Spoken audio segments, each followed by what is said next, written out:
let me tell you something very sad and very tragic.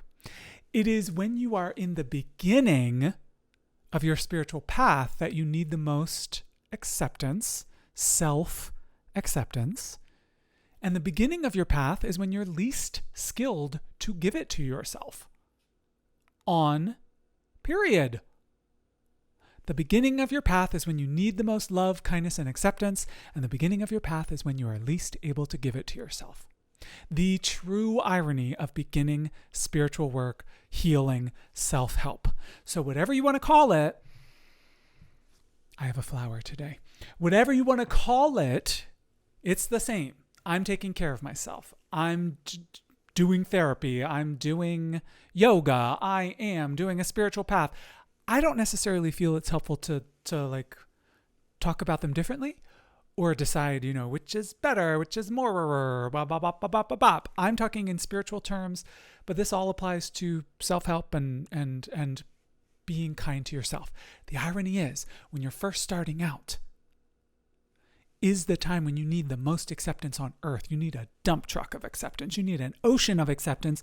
You need a galaxy of acceptance. And you're very bad at giving yourself acceptance.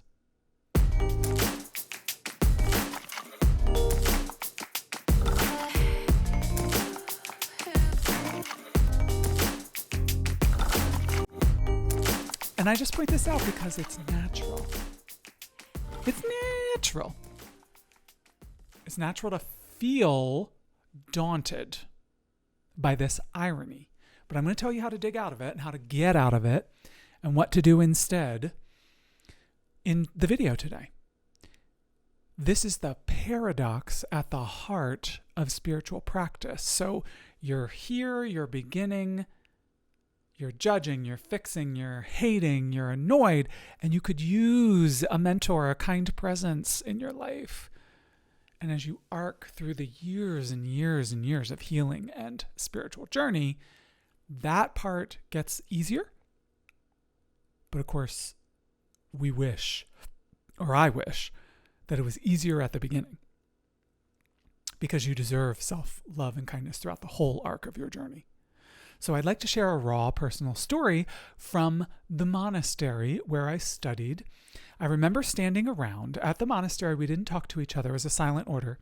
We didn't talk to each other. We didn't look at each other. We didn't socialize. We didn't get on, Pokemon Go. We held the attention inward instead of being social, right? And I remember standing around and we're all waiting for a live-in full-time monk to come and open the shed for us to get our tools. We had work meditation, and I think it was yard work or something like that. And we were waiting for our yard tools, and the monk comes up with this is someone much farther. This was early in my spiritual path. Someone much farther on the path than me.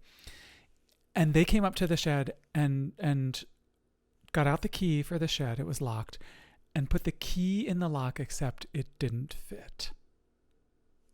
Wrong key. And I remember this monk looking down at the key, turning around, and going to get the correct key. It was such a revelation to me because it was absent self-hate. It was absent apologizing for one's existence. It was absent the recriminations, the self-judgment, the perfectionism, the people-pleasing, everything I was holding and carrying around.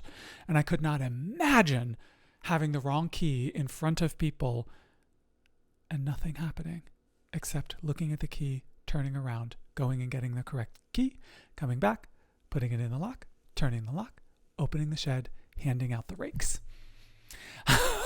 I couldn't imagine that kind of self-kindness. And of course, this is a demonstration. I was early in the path, and I had no way to have that kind of level of, oh, I'm worthy. Let me go get the correct key.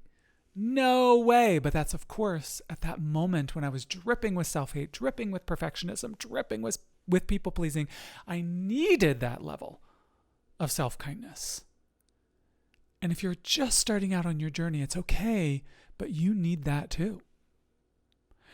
And I want to acknowledge the pain of believing you're doing it wrong and not spiritual enough. The pain of believing you're not spiritual enough. And the irony that as you let go of your grip on that belief, you get better and better at self-acceptance. And wouldn't it be nice to have the self-acceptance front-loaded? It would make those early years of a spiritual path so much better. And I know that it makes the early years of a spiritual path also desperate. There's a desperation. You want to feel better. And you sort of begin spiritual practice and you're like, WTF, my life is getting worse. Now I have a whole suite of things I can judge myself for not being able to do. Great. Self-judgment sneaks into everything. And it comes in dressed as self-improvement. It comes in dressed as pleasing other people, and on and on. But let me explain once again the huge irony here. Early on, people try to fix themselves with their spiritual tools.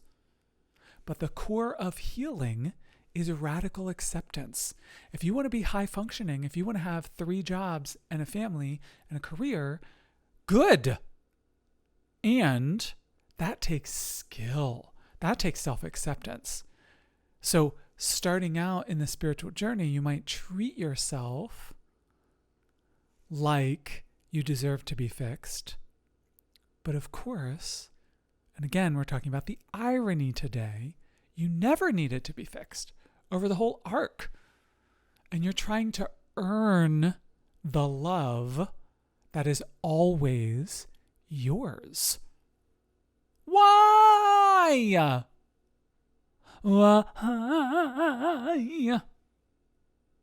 Because we're early in the path and we don't know the difference. Early on, we carry old conditioning right into the spiritual realm, right into the spiritual path, right into the healing journey. And we get the words, the vocabulary, the vibes of spiritual journeys, and we graft that onto our self-hate. We graft it onto our judgment, onto our we should be better. Know better, do better, should. And the irony is, when you're farther along, much farther along in your spiritual path, it's easy to give up a should. It's easy to recognize it. It's easy to say, oh, no, I'm not playing that game. And it would be lovely if we had those skills early on, and we don't. Now, the point here is treat yourself with kindness. I wouldn't do any other foundational work except self-kindness for a long time. The real spiritual healing doesn't start until the beatings stop. Until the beatings inside you stop, you cannot learn. You cannot grow. You cannot see clearly. And it's like what we do, what we all do early in the spiritual practice is it's like planting a tree and then yelling at the tree for not growing good enough. We start to plant these seeds that are going to come to fruition as we continue our spiritual journey, but we yell at ourselves. We water them with self-hate. Toxic. Like Britney Spears. So, acceptance isn't the outcome of practice. It's actually the foundation. Start now. Start early. Start yesterday. Get in your time machine. Start a week ago. I want you to know the transformation that happens through loving yourself where you are is the work, not perfection, not getting it right, not, oh, I know better. If you feel like you're failing at the beginning of a spiritual path, if that's where you are, that means you're in exactly the same place as every other human being. I've been doing this for years and I can't seem to head that off at the pass for anyone. But just be aware that the skills you have for self-acceptance 10 years from now, gosh, you won't regret building those skills now and starting that now, even if you can't see how you deserve them or, you're caught in a system of self-judgment. This isn't failure where you are. It's the birth of your compassion. And sometimes that's painful. Learn the compassion part, please. And I'd like you to imagine what it would be like to simply allow yourself to be a mess. Just allow yourself to be awkward. Allow your neediness.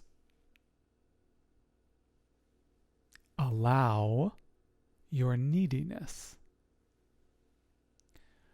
I'll give you a practical tool and tip, okay?